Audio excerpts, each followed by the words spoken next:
Hello, welcome to Adviser. NCERT exemplar of class 7th में हम पहुंचे हैं chapter number 5 that is acid bases and salts. तो सबसे पहला क्वेश्चन है the correct way of making a solution of acid in water is to. Correct way क्या है? Add water into acid, add acid to water, mix acid and water simultaneously, add water to acid in a shallow container। देखो यहाँ पे एक container है जिसमें acid रखा हुआ है, ठीक है, और एक कंटेनर है जिसमें वाटर रखा हुआ है। अगर एसिड में हम वाटर को ऐड करते हैं तो एसिड क्या है? एकदम कंसंट्रेटेड फॉर्म में है, ठीक है। जैसे हम इसमें वाटर ऐड करेंगे ये हाईली एक्सोथर्मिक प्रोसेस हो जाएगा, और हाईली एक्सोथर्मिक प्रोसेस में बहुत ज्यादा हीट लिबरेट होगा, और हो सकता है कि जिस भी कंटेनर में अगर वो शीशे का हो तो वो शीशा टूट भी जाए, ठीक है। तो ये हाईली एक्सोथर्मिक रिएक्शन होता है। तो इसके लिए हम क्या कर सकते हैं? हम एसिड को वाटर में डालें, ठीक है। जब हम एसिड को वाटर में डालेंगे तो साथ साथ वो डाइल्यूट भी होता जाएगा। तो यहाँ पे हम क्या कर सकते हैं? B is the correct answer, add acid to water. Okay, now question number 2, products of a neutralization reaction are always।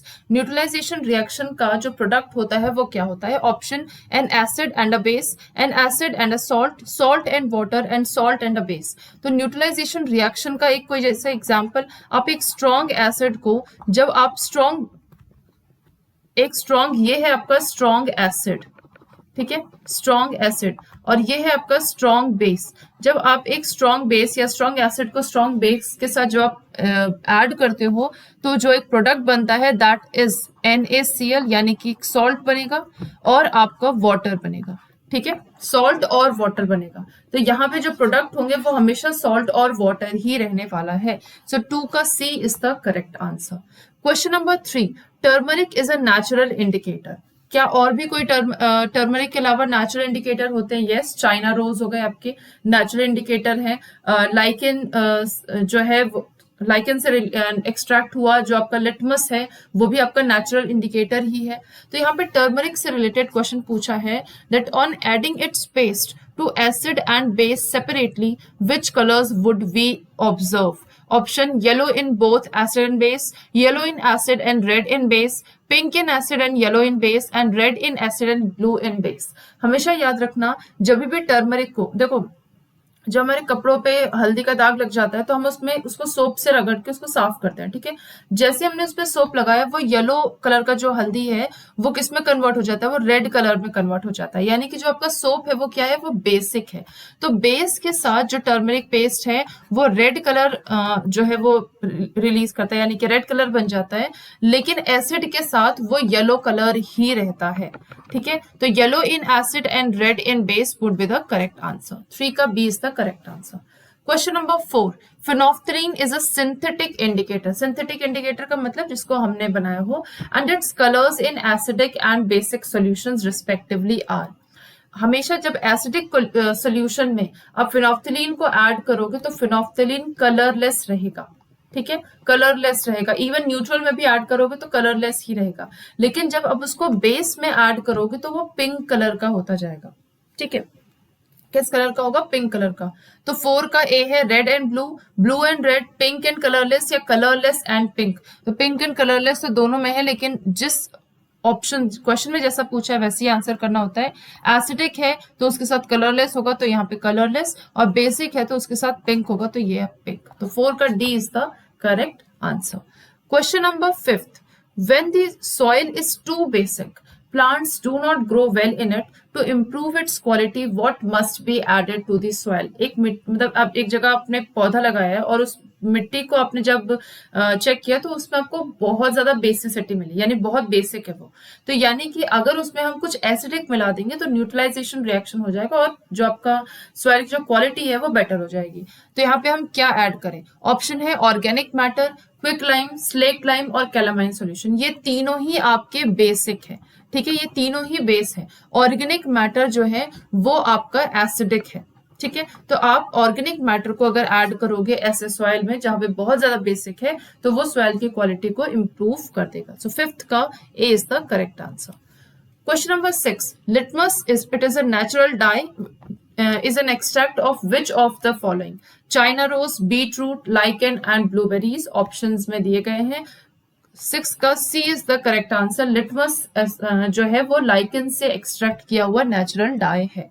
Okay, question number 7, neutralisation reaction is a, neutralisation reaction अभी जस्ट मैंने आपको बताया कि एक स्ट्रॉन्ग बेस को आप एक strong acid में अगर आप मिलाते हो तो आपको क्या मिलेगा, आपको मिलेगा सॉल्ट मिलेगा और वाटर मिलेगा। ये जो प्रोसेस है ये एक केमिकल प्रोसेस है। कैसा प्रोसेस है? Chemical process. और उससे ज्यादा इंपॉर्टेंट ये जो है इरिवर्सिबल प्रोसेस है। यानी ऐसा नहीं है कि आप सॉल्ट और वाटर को ऐड करो तो आपको एक स्ट्रॉन्ग एसिड और स्ट्रॉन्ग बेस मिल जाएगा, ऐसा नहीं होता। ठीक है, तो वो इरिवर्सिबल होता है, chemical change and that can not be reversed. तो 7 का D is the correct answer. Question number 8, और अच्छा केमिकल चेंज क्यों है? क्योंकि आपका जो रिएक्टेंट है प्रोडक्ट उससे कुछ नया बना है, तो जब भी नया प्रोडक्ट बने तो उसको हम केमिकल चेंज कहते हैं। फिजिकल चेंज में नया प्रोडक्ट का फॉर्मेशन नहीं होता। Okay, question number 8, a solution changes the colour of turmeric indicator from yellow to red. एक सोल्यूशन है, मान लीजिए आपने कोई भी सोल्यूशन लिया, ठीक है, और आपने एक कपड़ा लिया जिसमें टर्मरिक यानी हल्दी का दाग लगा हुआ है, ठीक है, आपने उसको सोप सोल्यूशन में डिप कर दिया और आपने देखा कि जो टर्मरिक यानी कि जो येलो कलर था उसमें वो रेड कलर का हो गया। इसका मतलब जो सोल्यूशन होगा वो क्या होगा? वो बेस होगा सोल्यूशन। ठीक है, सोल्यूशन क्या है? That is the basic solution. Which of the following set of substances contain acid? इनमें से वो 4 ऑप्शन में से कौन है जिसमें दोनों में एसिड्स होते हैं? पहला option grapes, lime water, vinegar, soap तो आपका बेसिक है, curd, milk of magnesia, again ये आपका बेसिक है। ठीक है, ये भी आपका बेस है, ये भी आपका बेस है। विनेगर एसिटिक एसिड होता है, ये आपका एसिड है। कर्ड लैक्टिक एसिड होता है, ये भी आपका एसिडिक है। ठीक है, कर्ड और विनेगर ये दोनों ही, इसमें आपका लैक्टिक एसिड होता है और विनेगर में आपका एसिटिक एसिड होता है, ये दोनों ही आपके एसिडिक है। तो 9 का D is the correct answer. Question number 10, on adding phenolphthalein indicator to a colourless solution no change is observed. कोई चेंज नहीं मिला, तो आपको जब भी कलरलेस सॉल्यूशन आपको मिलेगा, फिनोफ्थलीन डिप डालते जा रहे हो सॉल्यूशन कलरलेस ही रह रहा है, इसका मतलब है कि वो सॉल्यूशन या तो एसिडिक होगा या तो वो न्यूट्रल सॉल्यूशन होगा। ओके, या तो एसिडिक होगा या तो न्यूट्रल सॉल्यूशन होगा। ठीक है, सी। अगर वो बेसिक होता तो वो पिंक कलर का हो जाता। तो 10 का C is the correct answer. Question number 11, which of the following is an acid base indicator? इसमें एसिड बेस इंडिकेटर कौन है? विनेगर, लाइम वाटर, टर्मरिक और बेकिंग सोडा। टर्मरिक जो है वो नेचुरल इंडिकेटर है and this is the acid base indicator. दोनों ही एसिड और बेस दोनों ही पता चल जाता है इससे। Okay, next question, look at the given reaction hydrochloric acid. ठीक है, ये है आपका HCl which is a strong acid. Sodium hydroxide, ये क्या है? ये है स्ट्रॉन्ग बेस। इससे क्या बना आपका? एक तो सॉल्ट बना आपका, सोडियम क्लोराइड, सॉल्ट बन रहा है और वाटर बन रहा है। यानी ये रिएक्शन क्या कहलाएगा? ये रिएक्शन कहलाता है न्यूट्रलाइजेशन रिएक्शन। कौन सा रिएक्शन है ये? Neutralisation reaction.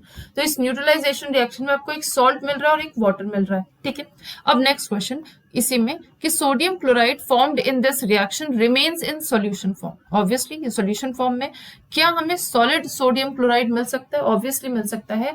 आप इसको इवेपोरेट कर दो, वाटर को इवेपोरेट कर दो, आपको जो सॉल्ट है वो सॉलिड फॉर्म में मिल जाएगा। ठीक है, इवेपोरेशन से काम हो जाएगा। Question number 13, state whether the following statements are true और false. Correct the false statement. Option मतलब ए जो है, all substances are either acidic और बेसिक। सब या तो एसिडिक होते हैं या तो बेसिक होते हैं। नहीं, कुछ एसिडिक होते हैं, कुछ बेसिक होते हैं और कुछ न्यूट्रल भी होते हैं। ठीक है, तो ये आपका फॉल्स स्टेटमेंट है। Next, a compound if acidic will turn all indicators red. सारे इंडिकेटर्स को रेड कैसे? आप टर्मरिक की एग्जांपल ले लीजिए, वहां पे वो येलो कलर ही रहने देता है। ठीक है, तो यहाँ पे ये भी आपका फॉल्स स्टेटमेंट है। Next, lime water turns red litmus blue. Obviously क्योंकि जो लाइम वाटर है ये क्या है? ये बेस है, तो ये रेड लिटमस को ब्लू लिटमस पेपर में कन्वर्ट कर देगा। तो ये आपका ट्रू स्टेटमेंट है। ठीक है, next, common salt dissolved in water turns blue litmus red.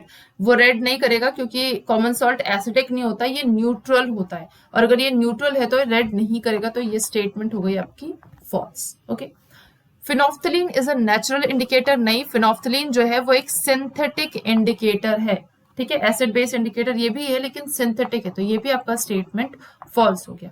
Calamine can be use to treat ant sting, yes, क्योंकि एंट स्टिंग में फॉर्मिक एसिड प्रेजेंट होता है और फॉर्मिक एसिड को न्यूट्रलाइज करने के लिए आप उसके ऊपर एक कैलामाइन का सोल्यूशन लगा सकते हो और उस कैलामाइन के सोल्यूशन में जिंक कार्बोनेट होता है which is a basic form, ठीक है, तो वो उसको न्यूट्रलाइज कर देगा एंट के स्टिंग को और आसानी से काम हो जाएगा। तो ये भी आपका ट्रू स्टेटमेंट है। Next, lemon water is basic in nature, नहीं, लेमन वाटर जो है वो एसिडिक इन नेचर होता है, एसिडिक इन नेचर, तो ये आपका अगेन फॉल्स स्टेटमेंट है। क्वेश्चन नंबर 14 और last question, Paheli is suffering from indigestion due to acidity, is it advisable to give her orange juice in this situation and why? देखो, बच्चे को ऑलरेडी इनडाइजेशन है acidity की वजह से, ठीक है, यानी कि उसके पेट में ऑलरेडी एसिड बहुत ज्यादा है, ऑरेंज जूस भी एसिडिक ही होता है, ठीक है, अगर हम ऑरेंज जूस उसको देते हैं तो उसके बॉडी में एसिडिटी का अमाउंट बढ़ जाएगा, तो हमें ऐसा कुछ देना चाहिए जो बेसिक हो, यानी कि एंट एसिड देना चाहिए, एसिड को काटने वाला हमें कुछ देना चाहिए एंट एसिड, ठीक है, तो इससे उसका जो है काम आसान होगा, ठीक है, तो यहाँ पे आपका यहाँ पे जिसका आंसर है वाई, तो यहाँ पे नो हो जाएगा सबसे पहले, क्योंकि orange juice it is acidic in nature and she requires antacid which is basic in nature and neutralise excess acid in the stomach. So with this हमारा ये जो चैप्टर है वो कंप्लीट हो रहा है, all the MCQs. So I hope आपको समझ में आए होंगे। Thank you.